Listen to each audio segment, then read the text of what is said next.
Sound check.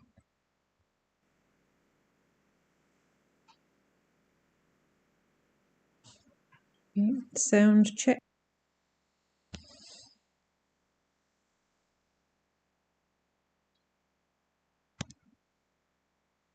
Okay.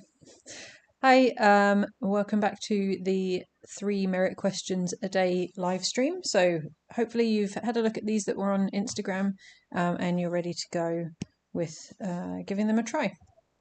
Okay, let me just get everything set up here. Let's pop that over there. Here we go. All right, so this complex numbers one, we've got one solution of this equation, which is w equals -2. So that means if we put -2 into the expression that we have here, it will equal 0. It will be a solution to this thing. So we're going to use that to work out what the value of a would be. So if we pop -2 in for w and work that through, that's going to look like this. And that has to be equal to 0 since it solves that thing. Okay, so over on the calculator, you just check. Just want to check that's actually showing.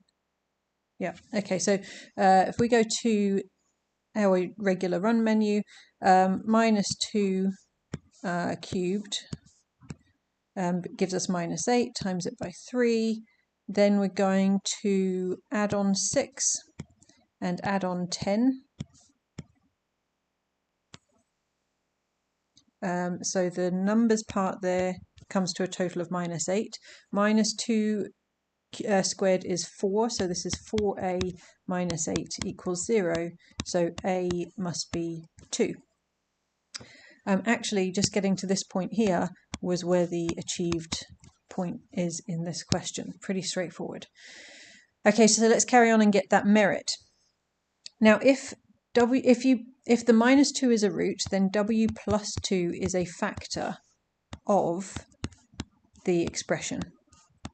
Now, the a we just worked out was 2.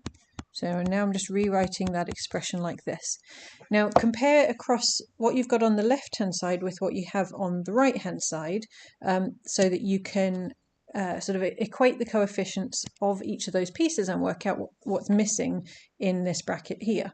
So for us to be able to make the 3w cubed, we need something at the front of this bracket that will multiply by w to make 3w cubed. So that will be a 3 and a w squared, so that multiplies to give us the 3w squared. The next easiest bit to look at is the constant at the end. So we need something that multiplies to make the -10 just here, and it will use the 2 times something in here to make -10. So 2 times 5 gives us the plus 10. All right, so if we multiply these brackets out, we'll end up with a 10 at the end there. Now, the next bit is just takes a little bit more effort, but it's working out what we need in the middle term here. So we'll have something times w, but we just don't know what the something is. I'm going to call it b for now. Now, to work out what that is, we need to use one of the middle two terms here. So we used the w cubed to work out the first bit. We used the constant to work out the last bit. We need one of these to work out what b is going to be. I'm going to look at the w squared terms. So on the left-hand side, to make something that comes out as w squared, we would have 2 times 3w squared. So that would give us 6w squared. And we'd also have w times bw. So this would be bw squared. And on the right, that has to make 2w squared. So 6 plus b has to make 2. So b must be -4. So then that quadratic bracket that is a factor of our equation, there we go, is going to be 3w squared minus 4w plus 5, like so. Now we're going to set that equal to 0 and solve that one. It's not a straightforward quadratic. It doesn't factorize nicely. It doesn't complete the square nicely either. So we'll just do the formula on it.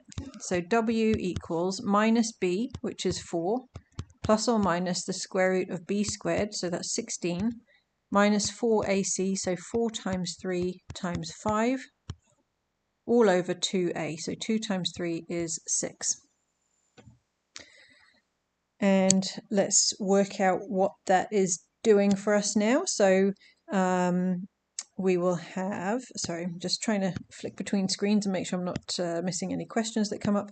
Here we go. So we've got, if we simplify the 4 and the 6, we can divide everything through by 2. Actually, before I do that, I'm going to tidy up the square root first.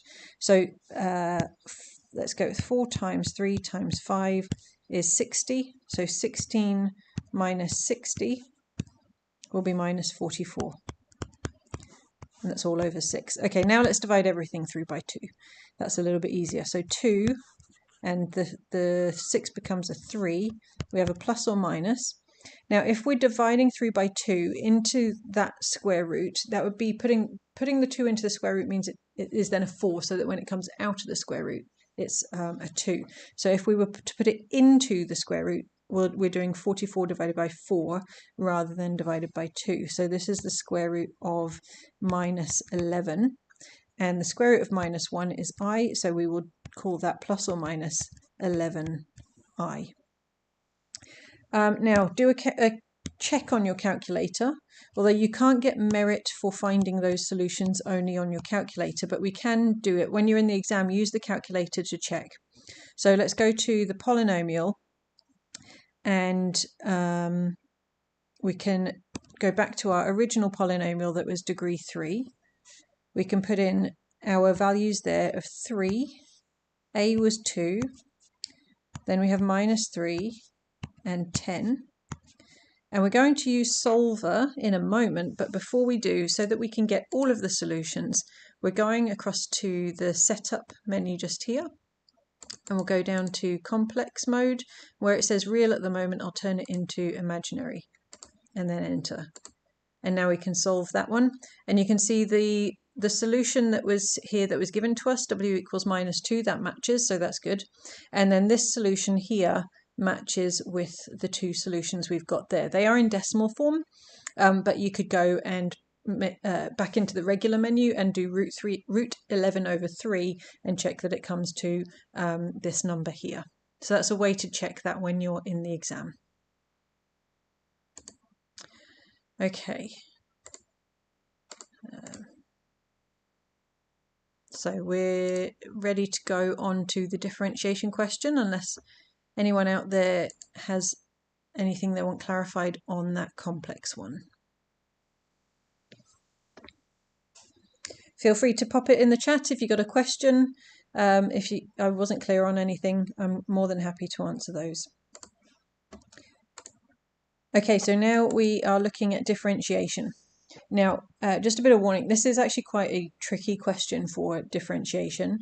It was not entirely straightforward in going through it. So I'm going to explain it as best I can, but don't feel bad if you had a go at this and you weren't able to get it first go through. I think it's more about the wording of it that was just a little bit unusual to how we usually get this sort of thing. Okay, so we've got this expression where we're told the second derivative is equal to this. X is the displacement of the particle, so we are then told that X can be this expression here, and we want to show that it fits this thing. That's what we're being asked in this question is to show that this is a solution to that, which means start with this and show that it can turn into the second derivative being equal to that. Okay, so we'll work through that then. So if x equals a cos kt plus b sine kt, we want to get down to what the second derivative is and show that it equals this. So we need to do the first derivative first. Okay, now if we differentiate cos, we get minus sine. So it's going to be a minus. We'll have the a in front of it, but we also get the k that comes out as part of chain rule. So this will be minus ak sine kt. Now sine differentiates to cos, and again we would have the b on the outside and it would get multiplied by the k that's the derivative of the inside. So we're looking like this. Now actually, excuse me, just getting to this point here would get you an achieved mark. Okay, now we need the second derivative and hope that it turns out to show us what we're looking for. Okay, so if we differentiate sine again, it goes to cos. So this will be cos kt. We're going to multiply by the k again. So we get minus ak squared. The cos goes to a minus sign over here. Again, we got a times by the k for the chain rule. So that'll be a minus sign and timesing it by that extra k that came out, like so. Okay, now compare that to what we're trying to get. We're trying to get it in this form here. So let's take out a factor of k squared. In fact, we'll take out the minus k squared as it appears in the question. Now we would get a cos kt plus b sine kt. And take a look at this. Now that, let me just colour it in so we can see it, is the same as that. Okay, so this now is equal to k squared x, as was asked for in the question. Okay, now the second part here. So I just sort of scroll back up so you can see the whole thing again. So we've done this first bit. We've shown that the second derivative goes to this if x started at being this. The second part says that the particle was initially at the origin, moving with a velocity of 2k. Okay, so let's just write down that information. So that piece there. So it means when we start, so the initial time will be 0. Then the displacement, which has been called x, so how far it's moved, so the displacement of x, it's not gone anywhere yet because we've only just started. So it'll be that it's at a displacement of 0 when t is 0, and we will also have a velocity of equal to 2k, just here. Right, so if we start by putting into our expression for x, so that's this one here that we were given in the question, that will be equal to 0. So x equals 0 will be equal to a cos k times 0, because we're doing this when t is 0, so right at the start, plus b sine k of 0. So 0 is equal to a times, well, k times 0 is 0. I should probably put the bracket there as well, just to make this really clear. So then cos of 0 is 1. And if you're not sure what happens with your sine and cos, just put cos 0 into your calculator and you can check it. Sine of 0 is 0. So this becomes a 0. Therefore, a is actually 0. I didn't really like this question because it had so many zeros in it, it made you feel like you were going wrong. But it is correct. Now, moving on to the velocity thing. Velocity happens when we differentiate the displacement, the distance. That's a bit of kinematics work. So in this case, the displacement was represented by x. So dx by dt will be the velocity. Now, we already worked that out up at this line just here. So I'm going to write that in. Now, a was 0, so this is equal to minus 0 being multiplied by the rest of it. So the k squared cos k times, hang on, let me just do that a bit better, k times 0, because t is 0. Then b times k times cos of k times 0. And we're told that this equals 2k. Right, now obviously this bit here just is gone, it's being times by 0. Cos of 0 is 1, so we end up with bk equals 2k, therefore b is equal to 2. Okay, that was a really tricky one. That just took, I think the hardest part about that was understanding what the question was talking about and the pieces of information that it was giving us and how to use that.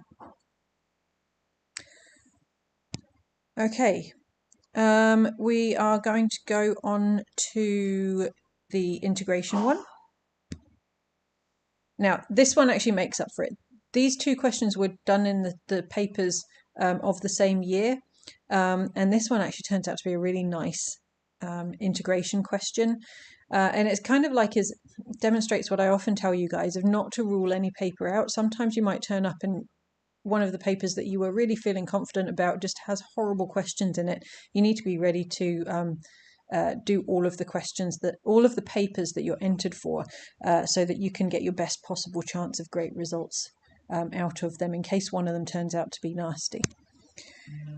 All right, so we are finding an expression for the area under this curve between 0 and pi by k. So that's this area just here. We know for area we integrate, and we've got quite a nice easy function to integrate on this one. It's just a sine function, and we're going between 0 and pi by k. Now if we integrate sine integrates to negative cos, but we also have a k inside of our function, so we've got reverse chain rule. We need to divide by the k. And we're doing that between 0 and pi by k. Now, I believe that was where the achieved point was sitting. I'm just going to check that for you before I make that statement. Yes, it was. Okay, so getting to this line here, there's your achieved. Okay, now substituting in, we will have minus 1 over k cos of k pi by k minus 1 over k cos of k times 0. Okay, now the k over k will cancel, so we've got cos pi. Cos pi is equal to minus 1. I'm just thinking it through on the graph. If you don't like to work like that, just put it into the calculator. So this will be minus 1 times minus 1 over k. So we've got 1 over k plus, because those two negatives cancel out, we have cos of 0, which is 1. So that's going to be 1 over k, and our area is 2 over k. Now, isn't that just a beautiful integration merit question? Love that one. Nice and easy, straightforward. Subbing in wasn't too hard. The integration itself wasn't too hard. You're able to show your skills and get a merit. Oh, don't know what's happened to my calculator display there. Okay, that's us done. All right, there's your 3 questions, done in a reasonably short time. The differentiation one was the one that sort of took us a little bit longer this time around, but the other 2 were pretty good ones. So thanks for joining. I'll do another one tomorrow. With it being a school day, it's probably going to be an evening one. I will gather up some questions, post them to Instagram so you can have a go at them first, and then I will tell you what time I'm going to go live, and I will see you then.